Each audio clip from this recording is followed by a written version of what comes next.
Hi friends, మీ గణేష్ అనమాట. నా videos, నా మోటివేషన్ స్టోరీస్ అన్ని చూస్తారు. మీరు అందరూ లైక్ చేస్తారని నేను భావిస్తున్నానండి. ఈరోజు ఒక మోటివేషన్ స్టోరీతో ముందుకు వస్తున్నాను. అదేంటంటే, టాటా గారు తెలుసు కదా, ప్రముఖ పారిశ్రామికవేత్త.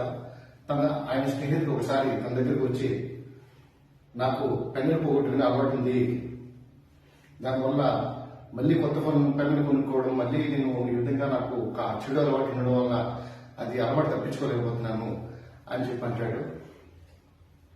అది అందువల్ల నేను ప్రతిసారి కూడా చిన్న తక్కువ ధరలో ఉన్న పెన్నులు కొనుక్కోవడం చేస్తూ ఉంటానని చెప్పి అంటాడు.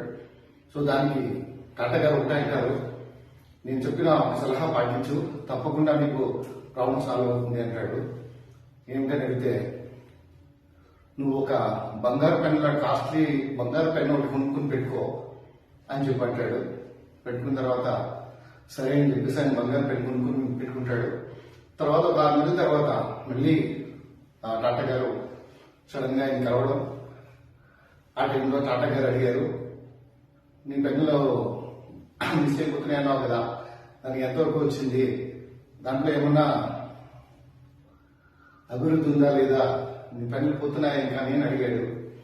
సో దానికి ఆయన చిరునవ్వుతో, లేదు, నేను ఆ పెన్ను కొన్న దగ్గర నుంచి కూడా అది చాలా అతి విలువైంది కాబట్టి నేను చాలా జాగ్రత్తగా వాడుకుంటూ వచ్చాను నేను అని చెప్తాడు. అప్పుడు టాటా గారు అంటారు, నువ్వు అంత ముందు తక్కువ ఖరీదుతో పెన్ను కొన్నావు కాబట్టి దానికి ఎక్కువ విలువ ఇవ్వలేదు.